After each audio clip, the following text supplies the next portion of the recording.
Hola, buenas. Soy Marcelo Muñoz, soy estudiante de Ingeniería en Automatización y Control Industrial en la institución INACAP y en esta ocasión vamos a hablar sobre las técnicas de control avanzado, que son técnicas utilizadas en procesos industriales automatizados.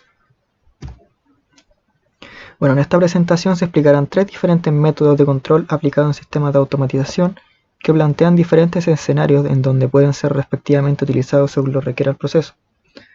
Se explicará cada uno de ellos demostrando su funcionamiento teórico y cuáles son sus condiciones de trabajo, en qué proceso es normalmente ocupado, cuáles son sus ventajas y explicando a través de diagramas de bloque y planos PNID. En esta presentación se hablará sobre 3 tipos de control: el control feed-forward, el control en cascada y el control de relación o razón. Bueno, el control feed-forward, la idea de este control es crear un control auxiliar en el lazo cerrado de control que permita atenuar o eliminar el ingreso de perturbaciones medidas o conocidas al lazo de control. Es por eso que se llama un control anticipativo, porque trata de anticiparse a las perturbaciones que van a afectar mi sistema. El control feed-forward es un sistema de lazo abierto, ojo, aplicado solo, que no tendría sentido si lo aplicáramos, como lo dije, solo, ya que este se encargará de eliminar mi perturbación de entrada, pero no sabría qué pasa en la salida. Por tanto, se usan sistemas realimentados para así eliminar mi perturbación antes de que ingrese a mi sistema. Bueno, como podemos ver, y como lo acabo de decir, tengo una perturbación de entrada, que es ahí donde dice perturbación, que afecta a mi proceso directamente y que su camino más fácil es entrar y salir. Por tanto, está afectando directamente lo que es mi proceso. Lo que busca el control feed-forward es buscar un camino alternativo para que mi control tome esta perturbación y la corrija antes de que llegue a mi proceso principal. ¿Cómo hace esto? Enviándosela a mi controlador principal para que éste tome en consideración que viene una perturbación y haga cambios antes de que esta perturbación entre a mi sistema. Entonces, en resumen, podemos aplicar un control feed-forward siempre y cuando se pueda medir la perturbación que va a entrar al proceso. Es por esto que sí o sí, para aplicar un control feed-forward necesitamos medir directamente lo que es perturbación de entrada.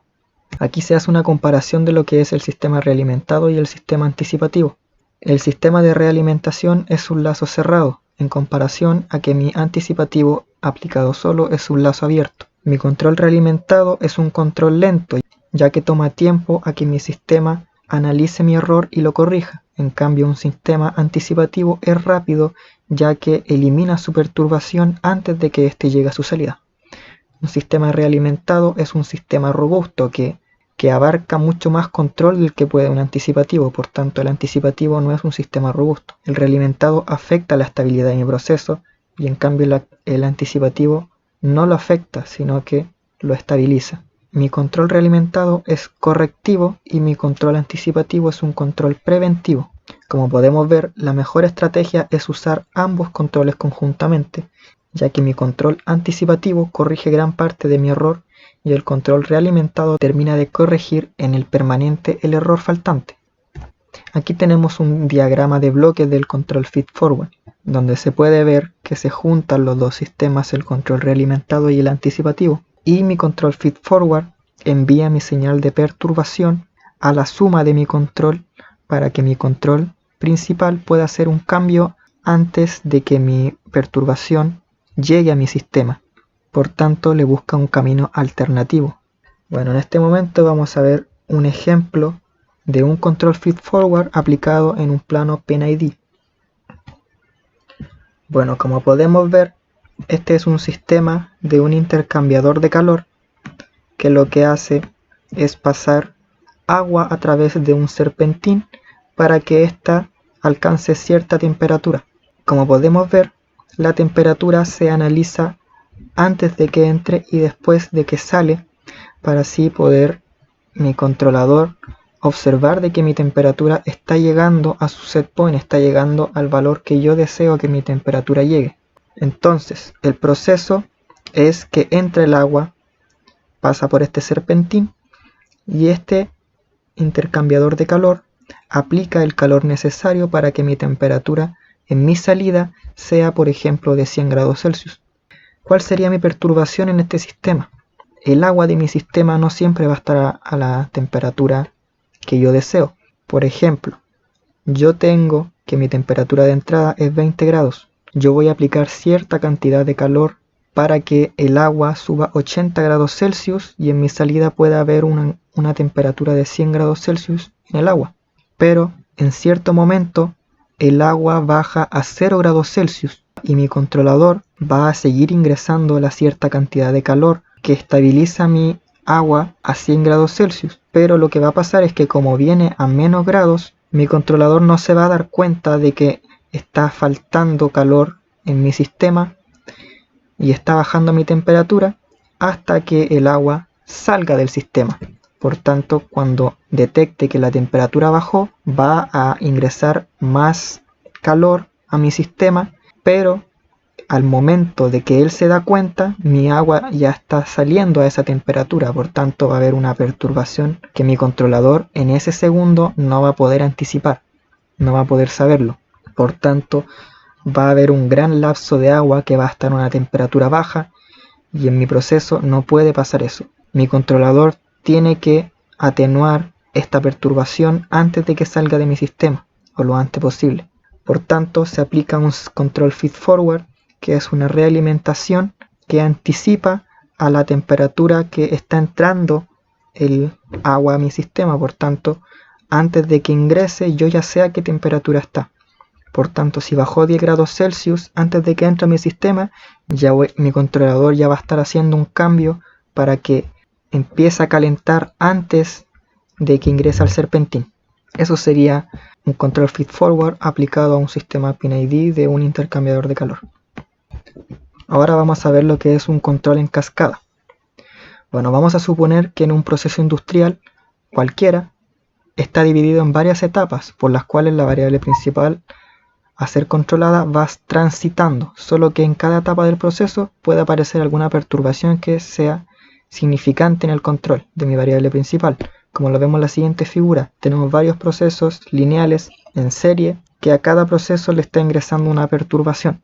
Por tanto, en cada perturbación yo voy a necesitar que sea corregido antes de que llegue a mi salida. Por tanto, se puede intuir que entre más elementos será cada vez más lento, pues este estará acumulando todas las dinámicas de cada bloque. Si se sigue realimentando una variable intermedia, se podría eliminar el efecto de esta perturbación de una forma más rápida, que simplemente dejar que esta perturbación aparezca en mi variable principal para rechazarla al final de todas las dinámicas, es decir, analizarla recién cuando ya esté saliendo de mi sistema. Las condiciones para aplicar un control en cascada es que se pueda realizar cuando mi proceso a controlar posee diferentes partes o etapas. Cuando tengo puntos de medida dentro del proceso, como el control feed forward, necesito analizar mi variable de perturbación.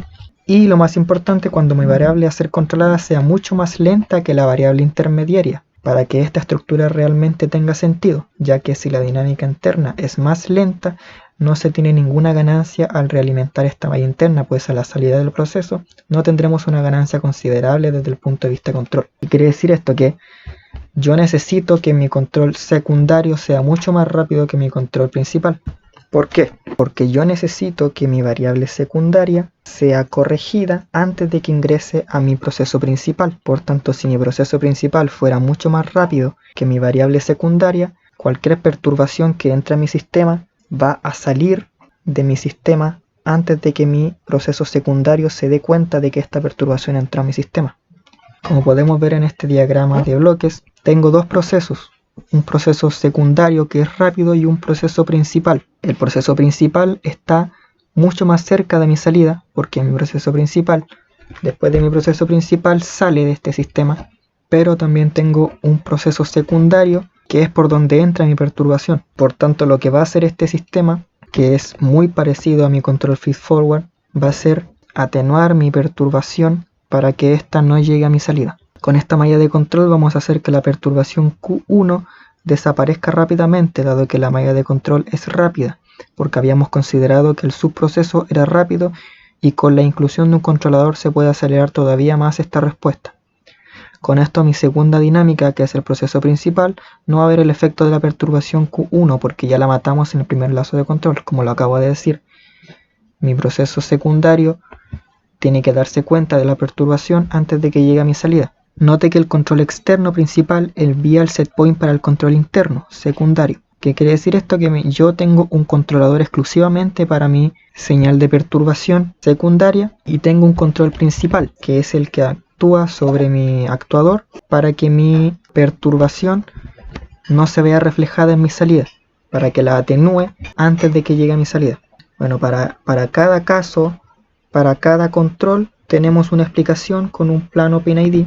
Bueno, aquí podemos ver un control en cascada de un llenado de un tanque cualquiera, de cualquier líquido que viene ingresando por una cañería principal, que tiene una presión a considerar para que mi válvula deje pasar cierto grado de caudal y se pueda mantener en un nivel estable, ya que como podemos observar mi salida no está siendo regulada y es una salida que tiene siempre la misma ganancia. Por tanto, lo que busca mi sistema es mantener estable el nivel.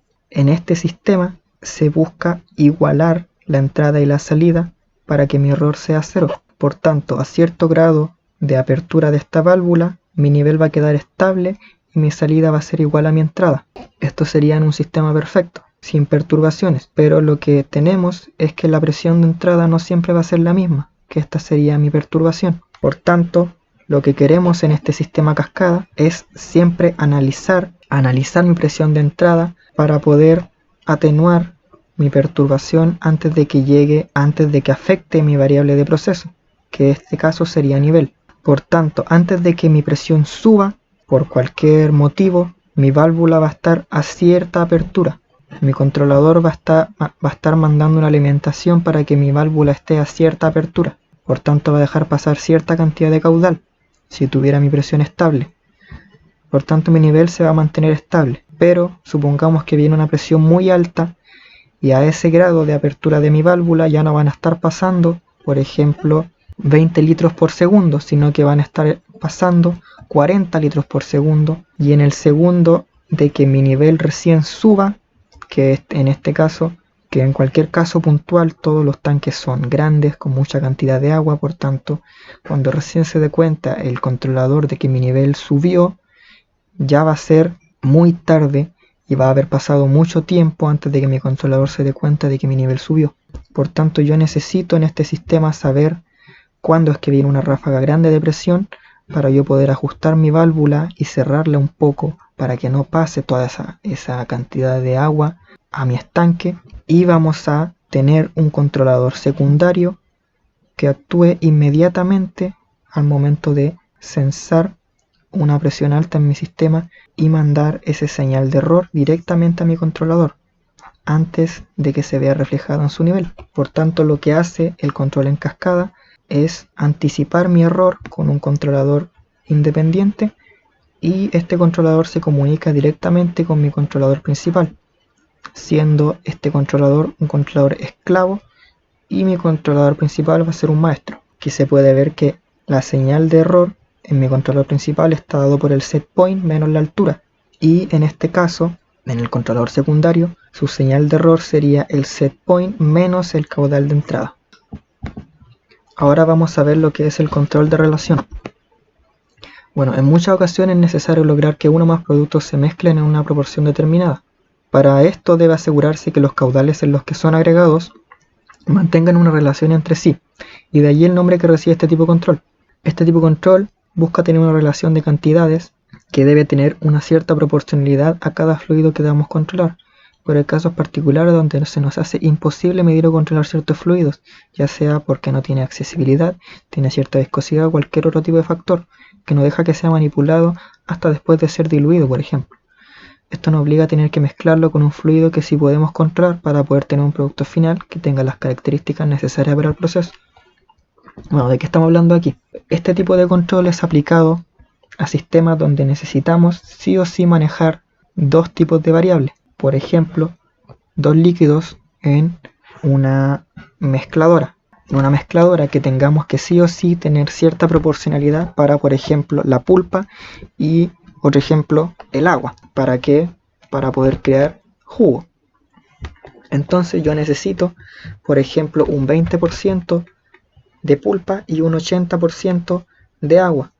Pero en este caso, por la textura que tiene la pulpa, no es posible controlarla. Por tanto, va a tener un caudal permanente. Solo podamos saber cuánto está pasando en cada segundo de pulpa. Por tanto, si no puedo controlar la pulpa, sí puedo controlar el agua. Por tanto, yo voy a actuar en mi agua para poder mantener la proporcionalidad directa. Vamos a ver un ejemplo de un plano PNID que explica cómo funciona este control por relación. Bueno, como podemos ver, tenemos dos entradas a mi sistema. Tenemos la entrada de pulpa y tenemos mi entrada de agua. Mi entrada de pulpa, como podemos ver, no está siendo controlada, solamente está siendo medida. Podemos ver que mi entrada de agua sí está siendo medida y está siendo controlada por esta válvula. El control de relación lo que buscaba era tener siempre mi proporcionalidad directa. Por ejemplo, que me esté siempre entrando un 20% de pulpa y yo tengo que mantener esta proporcionalidad dejando entrar cierta cantidad de caudal que haga que mi sistema se mantenga a un 80% de agua y un 20% de pulpa mientras se va mezclando. Por tanto, yo midiendo cuánto caudal de pulpa está entrando en mi sistema, debería saber cuánta cantidad de caudal dejar ingresar de agua para que mi proporcionalidad se mantenga estable. Por tanto, mi controlador va a mantener la proporcionalidad ingresando los parámetros de entrada que está transmitiendo mi sensor de flujo. Por tanto, mi transmisor enviará a mi controlador principal la cantidad de flujo que está ingresando de pulpa y mi controlador principal va a hacer la fracción y va a decir, bueno, si están ingresando 10 litros de pulpa por segundo, mi controlador va a tomar la decisión de ingresar 20 litros por segundo de agua. Entonces, a cualquier cambio que tenga mi fluido de pulpa, por ejemplo, ya no está mandando 10 litros de pulpa por segundo, sino que está enviando 15 litros de pulpa por segundo. Entonces mi controlador se va a dar cuenta de esto al momento de que mi transmisor de flujo se dé cuenta de que mi caudal aumentó. Mi controlador va a tomar la decisión de abrir más la válvula para que ingrese la cantidad necesaria para seguir manteniendo estable mi proporcionalidad. Eso sería. Bueno, como conclusión con esta exposición, aprendí que los procesos de planta tienen características que requieren de ciertas técnicas de control específicas que nos obligan a adaptarnos al proceso y tratar de controlarlo lo que más se pueda, o bien hacer cambios en mis variables de proceso para adaptarlas a mi sistema y que éste pueda ser manipulado. Como también hay técnicas de control que me complementan a otros sistemas para que estos cubran los rangos que mi sistema no pueda cubrir. Bueno, eso ha sido mi presentación. Muchas gracias por escuchar. Y nos estaremos viendo en otra ocasión. Nos vemos.